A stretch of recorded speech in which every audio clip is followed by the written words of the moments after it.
मैं हूं डॉक्टर हाफिज मोहम्मद ख्वाजा। आइए देखते हैं आज की ताज़ा खबर। इस ग्राउंड में जितना मजमा है अल्हम्दुलिल्लाह उससे ज़्यादा बाहर है, तो ये ज़रूरी है कि हम उनकी आवाज़ भी सुने। तो मैं बाहर जो मजमा खड़ा हुआ है उनसे अपील करूंगा कि आप हमारे साथ नारा लगाइए। ग्राउंड में कोई नारा नहीं लगाएगा। नारे तकबीर, नारे तकबीर। अब हम सब मिलकर लगाएंगे नारे तकबीर, नारे तकबीर। अब आपसे तीसरी बात यह करना है, आपके पास सेलफोन है, जरा खोल के लाइट जलाओ।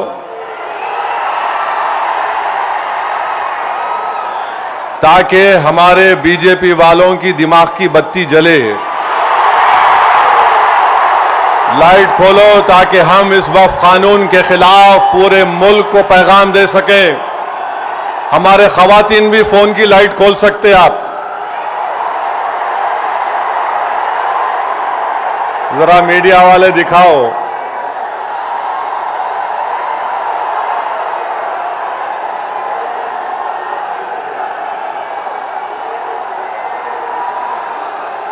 अब जरा जेब में रख लो फोन को। आपसे अहम बात यह कह रहा हूं कि अब जब जलसा खत्म हो के यहां से आप निकलेंगे, आप लोग पुरअमन तरीके से अपने अपने मुकामात को जाएंगे। आप झंडे लहराते हुए नहीं जाएंगे, सब्र और तहम्मुल का मुजाहरा करते हुए सरजमीन हैदराबाद के अमन को और मजबूत करते हुए आप यहां से जाएंगे ना आराम से इंशाअल्लाह। और घर को जाके बैठना नहीं, ईशा की नमाज गोल नहीं करना। ईशा पढ़ना है मेरे को भी और आपको भी, तो ईशा भी पढ़ेंगे ना आप। अब मसला यह है कि किसी शायर ने अच्छा कहा था, जब ज़मीर और ज़र्फ का सौदा हो दोस्तों, जब ज़मीर और ज़र्फ का सौदा हो दोस्तों, कायम रहो हुसैन के इनकार की तरह। मैं आपको यह बताना जरूरी समझता हूं कि इस कानून के खिलाफ हम सिर्फ अपने कब्रस्तानों को या ईदगाह को बचाने के लिए एहतजाज नहीं कर रहे। हम एहतजाज इसलिए कर रहे हैं कि जो सियासी ताकतें आज इस मुल्क पर हुक्मरान हैं वो हमको मिटाना चाहते हैं, और हम उनको ये बताना चाह रहे हैं कि हम अपने आप को मिटने नहीं देंगे। इंशाअल्लाह ताला जमहूरी तरीके से तुम मिट जाओगे। हम उनको बताना चाह रहे हैं कि हम झुकने वाले नहीं हैं। हम अंग्रेजों की 200 साल की गुलामी को कबूल नहीं किए, तो हम तुम्हारे इख्तिदार में तुम जो बैठे हो और तुम ऐसे कानून बना रहे हो जो हमारे आईन और संविधान के फंडामेंटल राइट के खिलाफ है। मैंने पार्लियामेंट में उस कानून को फाड़ा, तो सिर्फ अपने तौर पर नहीं फाड़ा बल्कि भारत के गयूर तमाम हिंदुस्तानियों की तरफ से उस कानून को फाड़ा, जो हिंदू भी है, मुसलमान भी है, सिख भी है, ईसाई भी है, जो आज भी इस मुल्क की खूबसूरती को पहचानते हैं। भारत की खूबसूरती उसका इत्तेहाद है, भारत की खूबसूरती उसका भाईचारा है। भारत की खूबसूरती नरेंद्र मोदी नहीं है मेरे अजीज दोस्तों और बुजुर्गों। भारत की खूबसूरती उसका भाईचारा है। भारत की खूबसूरती उसकी मस्जिद भी है, मंदिर भी है, दरगाहें भी है, खानकाएं भी है। और जो लोग इस भाईचारगी को खत्म करना चाहते हैं वो भारत को कमजोर कर रहे हैं। तो हमारा एहतजाज इसलिए भी है कि वो लोग जो हमको सफ़े हस्ती से मिटाना चाहते हैं, हम उनको पैगाम देना चाहते हैं कि हम मिटने वाले नहीं हैं। मैं बार बार कह चुका हूं, जब तक हम दुनिया में जिंदा है कयामत नहीं आएगी। जिस दिन हम चले जाएंगे सूर फूका जाएगा, याद रखो। और अगर बीजेपी ये समझ रही है कि उन्होंने 2014 में इख्तिदार पर आए तो पहले ट्रिपल तलाक का ऐसा कानून बनाया जो मुस्लिम खवातीन के खिलाफ बनाया, फिर उसके बाद उन्होंने CAA का कानून मजहब की बुनियाद पर बनाया, फिर उसके बाद उन्होंने UAPA के कानून को गंदे तरीके से उसको और ताकतवर बना दिया, फिर उसके बाद उन्होंने मजहब तब्दीली का कानून अपनी अपनी बीजेपी जहां पर इख्तिदार में रियासत में बनाया, फिर अब वो यूनिफॉर्म सिविल कोड बनाने की बात कर रहे हैं। 11 साल से नरेंद्र मोदी सिर्फ मुसलमानों की मजहबी शनाख्त पर हमला कर रहे हैं। 11 साल से नरेंद्र मोदी सिर्फ मुसलमानों की मस्जिदों को छीनने की कोशिश कर रहे हैं। 11 साल से नरेंद्र मोदी मुस्लिम खवातीन को ताकतवर बनाने के बजाय उनके सरों से हिजाब को छीन रहे हैं। 11 साल से नरेंद्र मोदी बुलडोजरों के जरिए सबसे ज्यादा दलित और मुसलमानों के घरों को तोड़ दिया। अब यूनिफॉर्म सिविल कोड के नाम पर हमारी शरीयत को हमसे छीनना चाहते हैं। वो शरीयत जो शरीयत एप्लीकेशन एक्ट 1937 है, जब संविधान बन रहा था तो बाबा साहेब अंबेडकर ने कहा था कि शरीयत एप्लीकेशन एक्ट बरकरार रहेगा, मगर आज नरेंद्र मोदी ये समझते हैं कि मैं बाबा साहेब अंबेडकर से बड़ा दूरंदेश हूं। मिस्टर मोदी, आप अंबेडकर के पैर की धूल भी नहीं है, इस बात को याद रख लो आप। मेरे अजीज दोस्तों और बुजुर्गों, और दूसरी बात यह, मैं आपसे कह रहा हूं कि अपने सफों में इत्तेहाद को मजबूत रखिए। ये लड़ाई जो आप और हम मिलकर अपने दीगर सेकुलर हिंदू भाइयों के साथ, सिख भाइयों के साथ लड़ रहे हैं, याद रखो बीजेपी संघ परिवार हमारे सफों से बाज मीर जाफर, मीर सादिक को खड़ा करेगी। इनसे एहतियात करो। मगर आज मालूम हुआ कि जाफर पाशा में कश्फो करामात भी है। मुझे अभी किसी ने व्हाट्सएप पर भी जाया कि जो इस वफ़की कानून की ताईद में आ रहे हैं, जो बड़ी बड़ी बातें करते हैं, ख्वाजा अजमेरी के आस्थाने से उनका ताल्लुक है, जाफर पाशा की तकरीर को लाइव बैठकर देख रहे थे, तो मालूम हुआ उनको भी बड़ा डर हो गया है कि अब हैदराबाद से एहतजाज बुलंद होगा।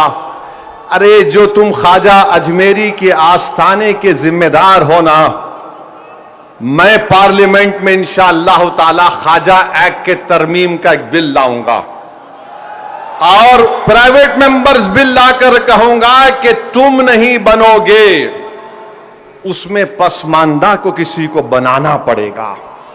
तुम तायीद करोगे, मैं तो ला रहा हूं प्राइवेट मेंबर्स बिल आइंदा सेशन में, तुम देखना। अरे तुम लोग कितना गिर सकते हो, तुम कितना गिर सकते हो, कम से कम उस आस्थाने की निस्बत का तो लिहाज रख लो। तुम उस आस्थाने की निस्बत का तो लिहाज रख लो, और इस बात को भी याद रख लो कि जब तुम और हम इस दुनिया से जाएंगे तो आरएसएस वाले अगर तुमको खंदे पर लेकर गए कब्रिस्तान में, तो फिर अंदर जाने के बाद जब फरिश्ते पूछेंगे कौन है तेरा रब, तो तुम क्या मोदी बोलोगे या अल्लाह बोलोगे? देख लो इस बात को। हम तो अल्लाह ही बोलने वाले हैं और बोलते रहेंगे। अल्लाह ही हमारी मदद करेगा और अल्लाह ही इनको शिकस्त देगा इंशाअल्लाह ताला। हम तौहीद परस्त हैं और हमको फख्र है इस बात का कि रब्बे कायनात जिस चीज का मालिक अल्लाह है, मोदी कह रहे हैं कि उसका मालिक अल्लाह नहीं रहेगा। अब मोदी आप खुद देखोगे अल्लाह कैसा बता देगा अपना जल्ले जलालहू, आप देखेंगे। आप इसको, इस कानून को तुमको वापिस लेना पड़ेगा। जिस तरह हमारे किसान भाइयों ने हमको रास्ता दिखाया, हम उसी रास्ते पर एहतजाज करेंगे। जब तक कानून वापिस नहीं होगा, भारत में पुरअमन एहतजाज होगा। आप तैयार हैं एक लंबी जमहूरी लड़ाई लड़ने के लिए, या फिर कोका कोला की तरह उड़ के फिर ठंडे तो नहीं बैठ जाएंगे? क्या आप तैयार हैं एक जमहूरी एहतजाजी लड़ाई लड़ने के लिए? अगर आप तैयार हैं तो आप अपने आप से वादा कर लीजिए कि जब तक ये काला कानून वापिस नहीं होगा, हम एहतजाज करेंगे, हम पीछे नहीं हटेंगे, पुरअमन एहतजाज हमारा होगा। याद रखो मेरे अजीज दोस्तों और बुजुर्गों, हम अल्लाह जिस जमीन का, जिस जायदाद का मालिक है, उसकी हिफाजत के लिए आगे बढ़ रहे हैं। हम अल्लाह के घर की हिफाजत के लिए आगे बढ़ रहे हैं। हम औलिया अल्लाह के आस्थानों की हिफाजत के लिए आगे बढ़ रहे हैं। हम अपने ईदगाहों की हिफाजत के लिए आगे बढ़ रहे हैं। और याद रखो इंशाअल्लाह ताला अल्लाह हमारी इस कोशिशों को कबूल करेगा, अल्लाह हमारे इस ईसार को कबूल करेगा। ये कोई सियासी पार्टी का एहतजाज नहीं है, ये इलेक्शन के वोटों को बटोरने का एहतजाज नहीं है। जिस चीज का मालिक है उसकी हिफाजत करने के लिए एहतजाज हो रहा है पूरे मुल्क में इंशाअल्लाह ताला। जो मुस्लिम पर्सनल बोर्ड ने प्रोग्राम बनाया उसमें हिस्सा लीजिए। जो तारीख के दिन आपसे कहा गया लाइट बंद करना, लाइट बंद करेंगे या नहीं बंद करेंगे? मैं आपको बता रहा हूं, नरेंद्र मोदी ने इस मुल्क को गुमराह किया। मैं और अब्दुल्ला साहब, हम लोग पार्लियामेंट की कमेटी के मेंबर थे। Mr. Abdullah, I am saying to the people of Hyderabad and to the people of India that during the deliberations of the Joint Working Committee, the Bora community had come, Dawoodi Bora community had come to the committee along with King's Counsel, Mr. Salve, Harish Salve, and they had given a representation, you remember. They wanted exclusion from the Waqf Act. They had clearly said, we have nothing to do with this bill. The Dawoodi Bora have clearly stated that in 1962 the Supreme Court has given them a definite definition of religious denomination. The Dawoodi Bora have said, if you remember, that they believe in the concept of Dail Mutlaq, and this Waqf bill goes contrary to that. It is part of their faith. मैंने ये कहा कि अपने दाऊदी बोरा भाइयों की ईमानदारी पर हरगिज शक मत करो। नरेंद्र मोदी हमारे इत्तेहाद को कमजोर करना चाहते हैं। दाऊदी बोरा के लोग पार्लियामेंट की कमेटी के पास आए थे, लंदन से मायानाज वकील किंग काउंसिल जनाब हरीश साल्वे साहब को लाकर पार्लियामेंट की कमेटी के सामने कहा कि हम 2024 का कानून नहीं चाहिए, हमको वक्फ से अलहदा करो। क्योंकि दाऊदी बोरा जो एक शियाओं की ब्रांच है, उन्होंने कहा कि हमारे पास दाइल और मुतलक है। उनके जो रूहानी पेशा है मुफद्दल साहब, अल्लाह उनको सलामत रखे, वो उनकी मौजूदगी में कोई मुतवल्ली नहीं हो सकता। लिख कर दिया उन्होंने कि हमको इस वक्फ एक्ट से लेना देना नियम को निकाल दो। तो ये इनको बुलाया गया, मोदी ने बुलाया इनको, और नरेंद्र मोदी ने कितना गुमराहकुन बात की। बैठ के कहा कि मैंने 3 साल पहले ये बिल बना दिया, आप लोगों को नहीं मालूम होगा, मैंने भिजा दिया आपको, और कहा कि कॉमा फुल स्टॉप लिख दो। मोदी ये पैगाम दे रहे हैं भारत के सेकुलर हिंदू भाई बहनों को, सिखों को और मुसलमानों को, मैं तो नहीं लाया है बिल, ये तो ये लोग बोल के लाया मैं। आप समझ रहे हमारी बात को? और हम जब कमेटी में थे, हम मिनिस्ट्री ऑफ माइनॉरिटी अफेयर से पूछे कि कानून तुम क्यों लाए, क्या तुमने मुसलमानों से बातचीत की, क्या तुमने इस बिल के बारे में बात की? एक वर्ड नहीं बोल सके वो लोग। The committee when called the Ministry of Minority Affairs, they didn't have anything to say. Why did they bring this bill? You are witness to it. अब मोदी इन दाऊदी बोराओं को बदनाम करने के लिए, पूरे देश में एक पैगाम देने के लिए कि देखो मैं तो 3 साल पहले उनको बिल दिया था। मेरे भाई, ये साजिश है हमारे इत्तेहाद को कमजोर करने के लिए। मोदी जी, आप शतरंज की चाल खेल रहे हैं, हम भी जानते हैं शतरंज कैसा खेलना सियासत में। डॉक्यूमेंट्स है, आज मैं एक्स पर सोशल मीडिया पर डॉक्यूमेंट्स डाल दिया हूं। दाऊदी बोरा लोगों ने कमेटी को दिया, वो 1924 से कह रहे हैं कि हमको वक्फ कानून में मत रखो, क्योंकि हमारा जो जूरिस्प्रूडेंस है, हमारा जो फिक्र है, वो दाइल मुतलक के ऊपर है। तो आपसे अपील कर रहा हूं कि अपने दिमाग में 1% भी दाऊदी बोरा हमारे दीनी भाइयों के खिलाफ कोई शक मत करिए।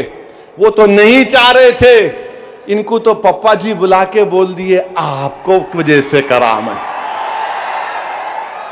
अब चौथी बात यह है, बीजेपी वाले बोल रहे इसमें सब कुछ है, मुसलमानों का फायदा है, औरतों का फायदा है। आज से थोड़े दिन पहले हैदराबाद में फतेह दरवाजे पे एक चालाक आदमी था, लगता है उन्हें भी मोदी जी की शागिर्दी में निकला सो था। उन्हें क्या बोला, आप मेरे पास आओ, जिसके सर टकले हैं मैं दवा देता हूं, बाल उग जाते। लाइन लग गई वहां पे, लगा दगा दवा लगा, बाल उगते। अब पब्लिक बेचारी, तो मोदी जी भी यही बोल रहे, दवा ले लो सब चीज ठीक हो जाती। इनकी दवा नहीं है, ये दवा मौत है। ये दवा नहीं दे रहे, मौत का पैगाम दे रहे हैं। ये वक्फ को छीनने के लिए ला रहे हैं।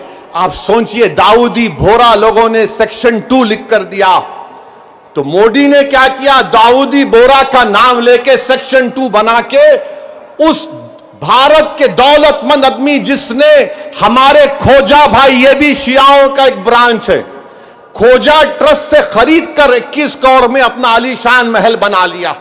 सेक्शन 2 का फायदा उस शख्स को होगा। हम हैदराबाद में क्या बोलते, किसकी दुकान पे किसकी फातिया, क्या बोलते, नाना मामू की दुकान पे नाना की फातिया। तो दाऊदी बोरा को सामने रख के मुकेश भाई की फातिया पढ़ दी है इन्होंने काम कर दिया। सेक्शन 2 से उनको फायदा होगा। तो आपको और हमको मुत्तहिद रहना है, शिया सुन्नी इत्तेहाद को मजबूत रखना है। आप शिया सुन्नी इत्तेहाद को मजबूत रखेंगे ना मेरे भाई? ये all India Muslim personal board के प्लेटफॉर्म पर शिया भी है, सुन्नी भी है। ये पैगाम मुस्लिम पर्सनल बोर्ड देता है कि हम अपने इत्तेहाद को मजबूत रखें। दाऊदी बोरा को मोदी धोखा दे दिए, उनके नाम को इस्तेमाल करके मुकेश भाई को बोले लो गुलाब जामुन खाओ एंड बी हैप्पी। उनके अच्छे दिन आ गए। तो मेरे अजीज दोस्तों और बुजुर्गों, छठी बात आपसे अर्ज करना चाह रहा था वो ये है कि सदर साहब ने बहुत सी बातें आपके सामने रख दी कि सुप्रीम कोर्ट ने रिलीफ दिया है, मगर आज भी हम वक्फ की जायदाद को खो रहे हैं। लिमिटेशन एक्ट अप्लाई हो गया, जो 12 साल से काबिज है वो मालिक बन रहा है। 6 महीने के अंदर पोर्टल पर चढ़ाना है, नहीं चढ़ाए तो वक्फ से चले जाएगा। वक्फ इवैक्यू प्रॉपर्टीज निकल गई हमारे हाथ से। 100 एकड़ जमीन है पंजाब हरियाणा में, जो आज गवर्नमेंट उस पर काबिज हो चुकी है। रिपोर्ट आई कि उत्तर प्रदेश में 500 से ज्यादा वक्फ प्रॉपर्टीज को उत्तर प्रदेश की सरकार ने गवर्नमेंट की प्रॉपर्टी डिक्लेयर कर दिया। तो मेरे अजीज दोस्तों और बुजुर्गों, और इसमें एक है वक्फ औलाद अब नहीं कर सकेंगे आप। वक्फ औलाद के बारे में कह रहे हैं कि बच्ची का शेर मार के कोई वक्फ औलाद नहीं कर सकता। अरे मैं अल्लाह को दे रहा हूं, अपने बेटे बेटी को मालिक नहीं बना रहा हूं। क्या यह बात सच नहीं है प्रधानमंत्री जी कि हिंदू सेल्फ एक्वायर्ड प्रॉपर्टी में एक हमारा हिंदू भाई अपने विल के जरिए अपनी एक औलाद को या मोहल्ले में किसी को पूरी प्रॉपर्टी दे सकता है, मगर मुसलमान 1/3 से ज्यादा अपनी किसी औलाद को प्रॉपर्टी नहीं दे सकता। अभी यह कानून जो है, अभी अगर कोई कलेक्टर मुतवल्ली को बोलेगा कि तुम दरगाह में उर्स नहीं करना, कलेक्टर मुतवल्ली को बोलेगा कि तुम आशूर खाने में इमाम बाड़े में मजलिस नहीं करना, कलेक्टर अगर कोई मुतवल्ली मस्जिद को बोलेगा कि तुम मस्जिद में अज़ान नहीं देना, और अगर मुतवल्ली नहीं सुनेगा तो कलेक्टर उसको 6 महीने की सजा दे सकता। यह कानून है। अभी पहले कानून यह था कि अगर कोई वक्फ की प्रॉपर्टी को बेचता तो 2 साल की सजा, नॉन वेलेबल। अब मोदी जी बोल रहे प्यारे मैं राजा हूं, तुम लूटो बेल ले लो, 6 महीने की सजा काट के आ जाओ, मैं हूं ना। यह कानून बनाया गया है। तो मेरे अजीज दोस्तों और बुजुर्गों, यह वक्फ का कानून मुसलमानों के मफाद में नहीं है, यह वक्फ का कानून मुल्क के वफाद में नहीं है, ये वक्फ का कानून भारत के भाईचारगी के लिए नहीं है। झगड़े शुरू हो जाएंगे, मस्जिदों पर यह बोला जाएगा कि 500 साल पहले ऐसा था वहां पर, और ये बार बार बोलते टीवी पे, नहीं आपको वक्फ से क्या मिला। अरे क्या कोई आपके अम्मा के महर में आया है जो हमसे पूछ रहे आप वक्फ से क्या मिला क्या नहीं मिला। हमारे को हमारी आखिरत मिलती वक्फ को बचाए तो। ख्वाजा बंदा नवाज की दरगाह, मेडिकल कॉलेज है, इंजीनियरिंग कॉलेज है, वक्फ का है। हमदर्द रूह अफ़ज़ा पिए तो वह भी वक्फ का है।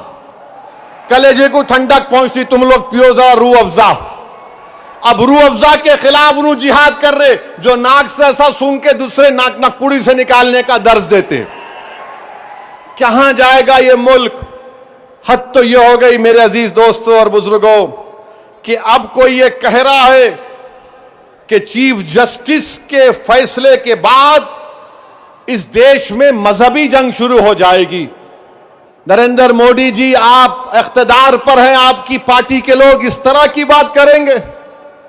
आप तो भारत के संविधान पर हल्फ लिए हैं कि इस देश में ये अंबेडकर का देश, ये मौलाना अबुल कलाम का देश, ये भगत सिंह का देश, अल्लामा फजल खैराबादी का देश, हुसैन अहमद मदनी का देश, महमूदुल हसन का देश, ये टीपू सुल्तान का देश। यहां बोल रहे मजहबी जंग शुरू हो जाएंगी। मोदी जी, बाबरी मस्जिद का फैसला हमारे खिलाफ आया तो क्या हमने ये जुमला कहा था कि मजहबी जंग शुरू हो जाएगी? हमने कहा था कि supreme court is supreme but infallible, but not infallible. Babri मस्जिद को तोड़ने वालों का क्रिमिनल केस का फैसला आया, किसी को सजा नहीं हुई। हमने ये कहा कि मजहबी जंग शुरू हो जाएगी। 5-5 साल से बच्चों की बेल नहीं रहे, उनकी मां बाप मर रहे हैं, मर गए हैं। हमने ये कहा कि मजहबी जंग शुरू हो जाएगी। CAA का कानून है, हियरिंग नहीं होती। क्या हमने कहा कि मजहबी जंग शुरू हो जाएगी? UAPA में डालकर हमको सड़ाया जाता है कि हमने जुमला कहा कि मजहबी जंग शुरू हो जाएगी। नरेंद्र मोदी जी, आपकी पार्टी के लोग कह रहे हैं कि रिलीजियस वॉर शुरू हो जाएंगी, मजहबी जंग शुरू हो जाएगी। किसको डरा रहे हैं ये लोग? अदलिया को डरा रहे हैं आप। इख्तिदार में रहकर अदलिया को डराएंगे आप। आपके हक में फैसला आया तो आपके मुंह में लड्डू फूटते हैं और आप रिलीजियस वॉर शुरू हो जाएंगी। यही फर्क है। हम भारत के उन मुहिबान भारत में जिसमें हिंदू मुसलमान भी है, हम जब हमारी मर्जी के खिलाफ भी फैसला आता है हम उसको कबूल करते हैं। इसलिए कबूल करते हैं कि हम कॉन्स्टिट्यूशनल मोरालिटी को मानने वाले हैं। और ये संघ परिवार के लोग एंटी कॉन्स्टिट्यूशन के लोग हैं। ये संविधान को तो मानते मगर उसको सब्सक्राइब नहीं करते हैं। ये फर्क है भारत के असली नागरिक में और उन लोगों में जो नेशनलिज्म के झूठे दावे करते हैं और कहते हैं कि रिलीजियस वॉर, जो कहते हैं कि अगर कोर्ट कानून बनाएगा तो पार्लियामेंट को बंद कर दो। अरे अगर तुम पार्लियामेंट में बैठकर अपनी अददी ताकत की बुनियाद पर मुझे मिटाने का कानून संविधान के खिलाफ बनाओगे तो मेरे पास चारा क्या बचता है कि मैं अवाम में जाऊंगा और फिर कोर्ट को जाऊंगा। हम कोर्ट को गए, अवाम में भी जा रहे हैं। नहीं, कोर्ट कानून कैसे बनाएगा? अरे जालिमों, सुप्रीम कोर्ट का जजमेंट कानून का मौकफ रखता है। पढ़ो, तुम लोग ट्यूबलाइट हो, तुम लोग थम्स अप हो, तुम्हारे दिमाग में एक ही बात बैठा हुआ है, नहीं मोदी है तो खुदा है। अरे खुदा था, है और रहेगा उसी का नाम। आइन है और रहेगा, मगर इस तरह धमकी देना अदालत को, और फिर गवर्नर प्रेसिडेंट को बोल रहे हैं, उनको बोल रहे हैं अगर नहीं करे तो कानून बन जाएगा। अरे 142 क्या है प्यारे? 142 आइन का बनाने वाला अंबेडकर है। अंबेडकर में तुम्हारे से ज्यादा दूरअंदेशी थी। आप ये बोल रहे हैं कैसा बनाए, वो कैसा बनाए, हम ऐसा कर देंगे। मगर मेरे अजीज दोस्तों और बुजुर्गों, बीजेपी आइन पर एक फ्रॉड कर रही है और डरा रही है। रिलीजियस वार की धमकी बीजेपी दे रही है। मिस्टर मोदी, कौन रेडिकलाइज हो चुका है बताओ आप? सत्ता में आप है, आपके लोग रेडिकलाइज हो चुके हैं। इतना रेडिकलाइज हो चुके हैं कि कोर्ट को धमकी दे रहे हैं, रिलीजियस वार हो जाएंगी। मोदी जी, अगर ये धमकी देने वालों को आप नहीं रोकेंगे, देश कमजोर होगा और देश कभी भी माफ नहीं करेगा। आज सत्ता इख्तिदार आपके पास है, कल नहीं रहेगा इंशाअल्लाह ताला, कल नहीं रहेगा इंशाअल्लाह ताला। अब भारत का हिंदू भी जान चुका है कि वक्फ का कानून बनाए तो क्या मेरे को नौकरी मिलती। हिंदू जान चुका है कि मुसलमानों की नफरत को दिखाकर, मुसलमानों को डराकर वोट बटोरती आई बीजेपी। दिखाने के लिए कुछ नहीं है। 4.5-5% नौजवानों में बेरोजगारी है। उनके बेरोजगारी को दूर करने का कोई प्रोग्राम नहीं, मगर सिर्फ मुसलमानों को नफरत का निशान बना दो।